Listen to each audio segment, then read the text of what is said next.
वाणी के प्रकार।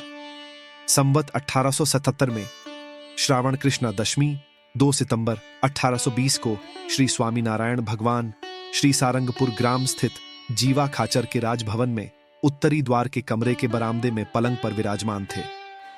उन्होंने श्वेत वस्त्र धारण किए हुए थे। उनके समक्ष सभा में मुनि तथा स्थान स्थान के हरिभक्त बैठे थे।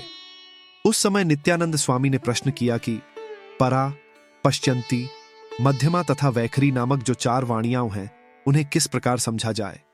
तब श्री स्वामीनारायण भगवान बोले कि यह वार्ता तो बहुत बड़ी है और अत्यंत सूक्ष्म भी है। श्रीमद् भागवत के 11 स्कंध में श्री कृष्ण भगवान ने उद्धव जी से यह वार्ता कही है। उसको संक्षिप्त रूप से कहते हैं, उसे सुनिए। प्रथम उत्पत्ति काल में पुरुषोत्तम भगवान ने वैराज पुरुष के मस्तक में स्थित सहस्र दल कमल में प्रवेश करके अक्षर ब्रह्मात्मक नाद किया। फिर वह नाद सुषुम्ना मार्ग द्वारा विराट पुरुष के नाभिकंद में व्याप्त होकर महाप्राण सहित वहां से बहुत ऊंचा चला गया। इससे उन विराट पुरुष का अधोमुख नाभि पद्म ऊर्ध्वमुख हो गया। इस प्रकार उन विराट पुरुष के नाभिकंद में जो नाद हुआ उसे परावाणी कहते हैं। उसी परावाणी को स्वयं भगवान ने वेद की उत्पत्ति के लिए बीज रूप से प्रकाशित किया है। वह तेज के प्रवाह रूप है और अर्धमात्रा रूप है। इसके बाद वही परावाणी वहां से विराट के हृदय आकाश में पहुंचकर पश्यंती नाम वाली हुई। वहां से वह कंठ प्रदेश में पहुंचकर मध्यमा नाम से विख्यात हुई।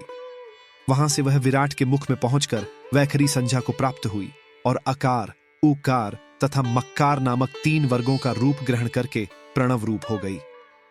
बाद में 52 अक्षरों का स्वरूप ग्रहण करके उसने 4 वेदों का रूप धारण कर लिया।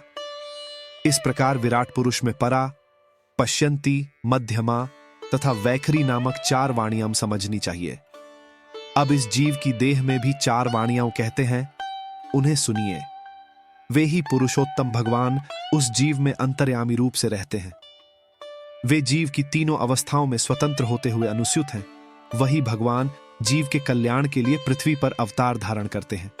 तब वह जीव उन भगवान के स्वरूप तथा उनके धाम, गुणों और ऐश्वर्यों का प्रतिपादन करता है तथा उनके चरित्रों का वर्णन करता है तथा आत्मा अनात्मा का विवेक प्रस्तुत करता है तथा जीव, ईश्वर, माया, ब्रह्म और परब्रह्म के भेदों को पृथक पृथक करके दिखलाता है। उस वाणी को परावाणी कहते हैं।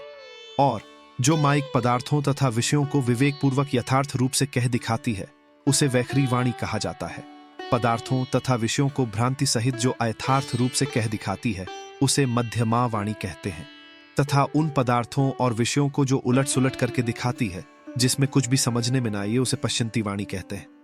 इस प्रकार जीव की जागृत अवस्था में इन 4 वाणियों के रूप समझ में आते हैं तथा स्वप्न अवस्था एवं सुषुप्ति अवस्था में तो समाधि की स्थिति रखने वाले से ही इन 4 वाणियों के स्वरूप समझे जाते हैं, किंतु अन्य किसी की समझ में वह नहीं आते हैं। जय श्री स्वामीनारायण।